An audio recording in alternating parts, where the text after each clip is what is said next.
नमस्कार, मैं Deepika Singh NGP live news में आप सबका स्वागत करती हूँ। चलिए अब नज़र डालते हैं आज की प्रमुख खबरों पर।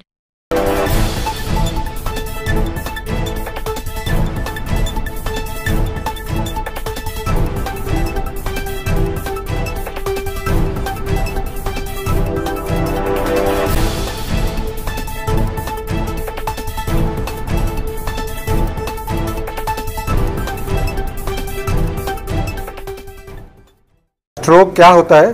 स्ट्रोक हमारे ब्रेन के एक ब्लड वेसल की बीमारी होती है। ये दो प्रकार का स्ट्रोक होता है। पहला स्ट्रोक जो रहता है जिसमें ब्लड वेसल में ब्लॉक हो जाता है और ब्रेन के एक हिस्से का ब्लड सप्लाई नहीं पहुंच पाता है, उसके कारण ब्रेन के थोड़े से सेल डेड हो जाते हैं, जिसको कि अपन इस्चेमिक स्ट्रोक बोलते हैं। ये usually 75 to 80% of the strokes में इस्चेमिक स्ट्रोक रहता है। दूसरा जो स्ट्रोक रहता है वो रहता है हेमोरेजिक स्ट्रोक। इसमें जो ब्लड वेसल है वो ब्रेक हो जाती है, लीक हो जाती है और ब्रेन के थोड़े से हिस्से में ब्लड लीक होने के कारण ब्रेन सेल डैमेज होता है, जिसको कि अपन हेमोरेजिक स्ट्रोक बोलते हैं। ये अराउंड 20% ऑफ द स्ट्रोक्स में मिला जाता है। तो इस्चेमिक स्ट्रोक जो कि ज़्यादा कॉमन है, इसका कोई एक रीज़न नहीं होता, इसके बहुत सारे रीजंस होते हैं जिसको कि हम रिस्क फैक्टर्स बोलते हैं। ये रिस्क फैक्टर्स जिनको कि दो प्रकार के रहते हैं, एक नॉन मॉडिफाइबल और एक मॉडिफाइबल।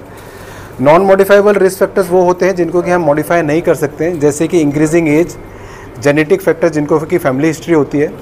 और मॉडिफाइबल रिस्क फैक्टर्स वो होते हैं कि जिनको कि हम मॉडिफाई कर सकते हैं, जैसे कि blood pressure, diabetes, high cholesterol, smoking और टोबैको, एक्सेसिव अमाउंट में अल्कोहल लेना, सीडेंट्री लाइफ स्टाइल जिसमें कि एक्सरसाइज नहीं करने, ऑफिस में बैठे रहना और अनहेल्दी फूड्स लेना। ठीक है। और हेमरेजिक स्ट्रोक का most common cause is blood pressure. इसके अलावा कभी कभी ब्रेन में फुग्गे की जैसी गांठ रहती है जिसको कि अपन एनेरिज्म या फिर एवी मालफॉर्मेशन बोलते हैं, वो भी हेमरेजिक स्ट्रोक के कारण रहते हैं। तो अब स्ट्रोक के क्या लक्षण हैं? स्ट्रोक का लक्षण यूजुअली स्ट्रोक जो होता है वो सडनली होता है और बॉडी के एक साइड को अफेक्ट करता है। तो बॉडी का एक साइड मतलब एक हाथ एक पैर का अचानक से कमज़ोर होना, एक हाथ एक पैर में झुनझुनी आना या सेंसेशन कम होना, लड़खड़ाना, आवाज़ में फ़र्क आना, बोलने और समझने में दिक्कत होना, एक साइड में दिखाई नहीं देना, ये स्ट्रोक के लक्षण होते हैं। तो स्ट्रोक अगर किसी व्यक्ति को होता है तो उसको इमीडिएटली हॉस्पिटल में रश करना चाहिए। और वहाँ पे हॉस्पिटल में ऐसे हॉस्पिटल में जाना चाहिए जो स्ट्रोक रेडी हॉस्पिटल है। वहाँ पे यूजुअली एक सीटी स्कैन किया जाता है। सीटी स्कैन करने के बाद हमें ये क्लियर होता है कि ये हेमरेजिक स्ट्रोक है या कि इस्चेमिक स्ट्रोक है। तो इस्चेमिक स्ट्रोक में अगर पेशेंट विदिन 4.5 आवर्स, जो कि हम लोग गोल्डन आवर बोलते हैं, उसमें पहुंच जाता है तो हम clot buster injection IV intravenously दिया जाता है, जिसको कि आईवी थ्रोम्बोलिसिस बोला जाता है।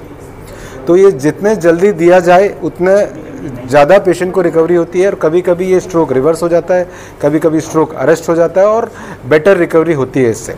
बताया कुछ पेशेंट्स में क्लॉट इतना बड़ा होता है कि वो आईवी इंजेक्शन या इंजेक्शन द्वारा नहीं खुलता, क्लॉट बस्टर इंजेक्शन उसमें काम नहीं करता।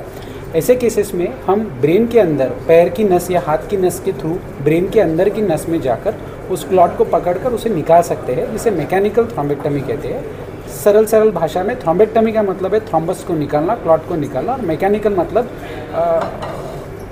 स्टेंट रिट्रीवर या एस्पिरेशन कैथेटर या उसको सक करके निकालने के यंत्रों द्वारा इसे निकालना। इस प्रक्रिया को मैकेनिकल थ्रोम्बेक्टमी कहते हैं। मैकेनिकल थ्रोम्बेक्टमी के रिजल्ट्स बेहतरीन पहले 12 से 16 घंटे में है, लेकिन कुछ पेशेंट्स में जिनका ब्रेन पूरी तरह डैमेज नहीं हुआ है और जो बहुत ज़्यादा विकलांग हो चुके हैं स्ट्रोक की वजह से, ऐसे केसेस में हम 24 से 36 घंटे तक भी थ्रोम्बेक्टमी कर सकते हैं। तो ये थी अब तक की प्रमुख खबरें। आप हमारे साथ ऐसे ही बने रहिए और देखते रहिए एनजीपी लाइव न्यूज़।